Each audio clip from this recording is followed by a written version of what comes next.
Hello, everyone, and welcome. Welcome back to Oba's Trending Gist. Today, we are diving headfirst into a hot topic that has Nigerian buzzing and social media in a frenzy.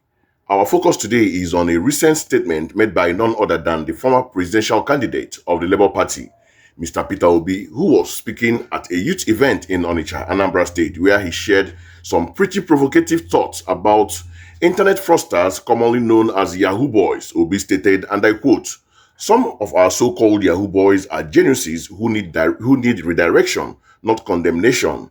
Their creativity and courage, if properly guided, can drive innovation and national development." Now, Gist fam, this statement immediately ignited a huge debate across the nation. Is Obi condoning fraud, or is there a deeper, perhaps uncomfortable message here about untapped potential and our collective societal responsibility? But before we continue, let us listen to what Obi tweeted. Obi said, "Our youth need redirection." That is the topic. Our youth needs redirection. So he said, "I arrived in United Kingdom on Friday morning to attend a scheduled 2-day meeting, but I had to cut it short by a day to attend a youth event in Onitsha today as a guest speaker. Upon my arrival this morning, I went straight to Onitsha and was glad to be part of the event because it addressed a vice that has eroded our values, the greed for material possessions." The conference held at Archbishop Patterson Auditorium, All Saints Catholic Church, Onitsha, had the theme "Money Beyond Wealth." I reminded our young people that while money is important, it is only a fragment of true wealth, which rests on integrity, character, and purpose. Real wealth uplifts both the individual and society, promotes education, reduces poverty, and creates opportunities for others to live dignified lives. I told the youth that some of our so-called Yahoo boys are geniuses who need redirection, not condemnation. Their creativity and courage, if properly guided, can drive innovation and national development. Our challenge is to channel their energy from deception to productive enterprise. I also stress that the reckless pursuit of money destroyed both character and community. Leadership must lead by example, for a nation that rewards dishonesty cannot build integrity. I urged our youth to rediscover the dignity of labor and embrace hard work and innovation. Nations are built not by miracles, but by men and women who think, work, and build. Finally, I reminded everyone that no religion or tribe buys bread cheaper than another. Nigeria is blessed with abundant resources. What we lack is the will to what is right. Once we embrace justice, fairness, and merit, our nation's greatness will naturally unfold. I thank Most Reverend Dr. Owen Nwokolo, Bishop of the Diocese of the Niger, for his guidance, and commend the organizers of the Golden Health Conference for promoting ethical leadership and moral renewal among our youths. A new Nigeria is possible. P.O. That's Peter Obi. End of quote. So let us break down exactly what Obi said and the context around it. He arrived in the UK for a meeting but cut it short to attend this youth conference in Onitsha, themed "Money Beyond Wealth." He told the young people there that while money is important, true wealth is rooted in integrity, character, and purpose, and that real wealth uplifts both the individual and society. It was within this context that he brought up the Yahoo boys, saying, "Their creativity and courage, if properly guided, can drive innovation and national development." He also stressed that leadership must lead by example, and a nation that rewards dishonesty cannot build integrity, urging youths to rediscover the dignity of labor. Now, Gist fam, as you can imagine, this didn't sit well with some people.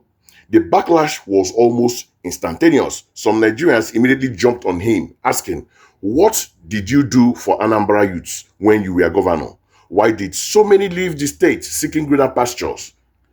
Others accused him of being consistent in making excuses for people engaged in various wrongdoings, for examination malpractice to now Yahoo boys. And one really interesting point was made. It will be a Herculean task to redirect the mind of Yahoo boy who is in his golden period as a scammer. Wealth achieved with little or no stress is almost impossible to desist from. But then we also have those who came to Obi's defense saying, "We don't to suffer now. We all know he is the best candidate. Why can't we just allow him work?" And a powerful one. Nigerian government is not ready to protect their future. That is why most of them are going into fraud. So what are your initial thoughts? Is Obi onto something about redirecting potential, or is he missing the mark by not directly condemning the act itself?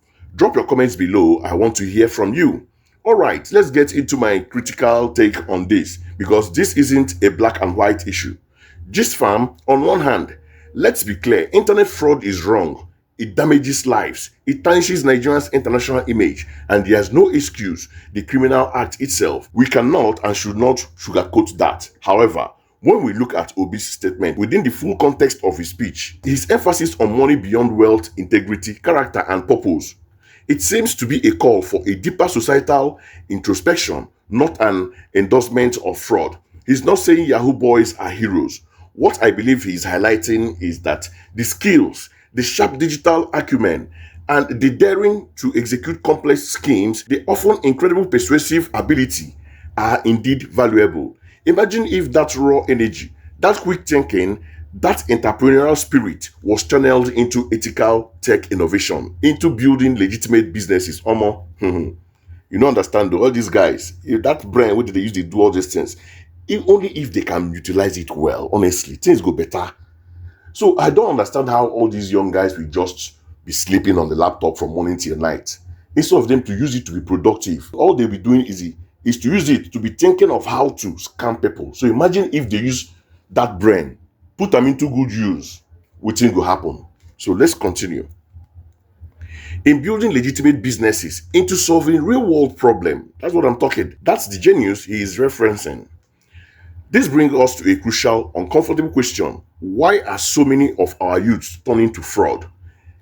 Is it purely individual greed, or is it a symptom of a larger societal failure? A symptom that perhaps doesn't provide enough opportunities, that struggles with high unemployment, or one where, as Obi himself said, a nation that rewards dishonesty cannot build integrity. So if I am to say here now, both of them are the same way they carry our guys enter fraud, to the do Yahoo. One is greed. Greed can make you do anything. The quest to acquire wealth, when you don't see say one person don't arrive, you go won't do anyhow to arrive if you don't have someone that is guiding you.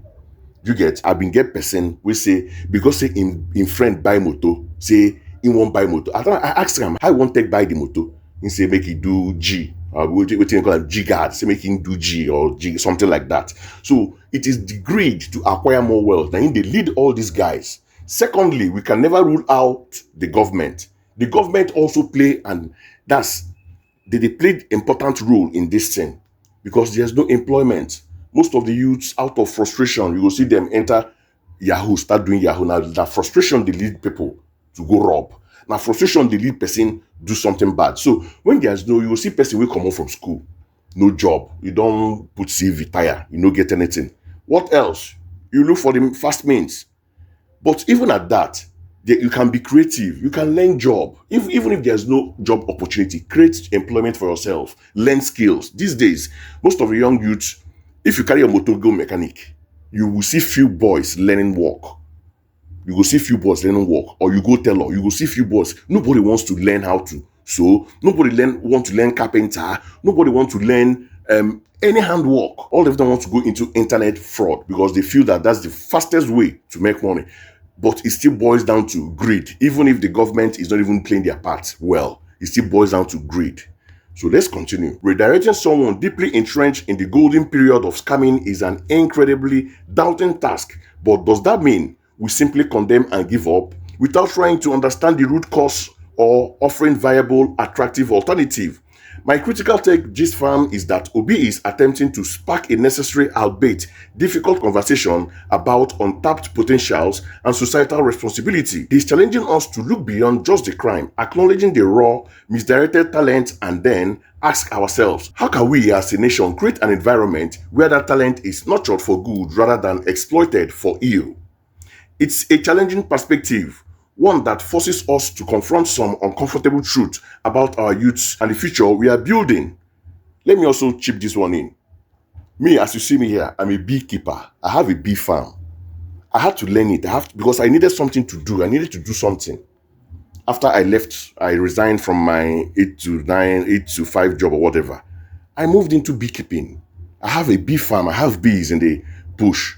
I harvest honey. I sell honey. I make money from it. Now, the kind thing our Nigerian youths never think of, say, person go fit, make money. That is an untapped gold. If you know how much honey is, Omo, you rush into beekeeping.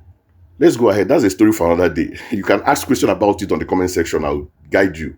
So, Peter Obi's comment on Yahoo Boys have undeniably opened a Pandora box of discussion about crime, about potential, about leadership, and ultimately about the future of Nigerian youths. What do you think, Gist Fam?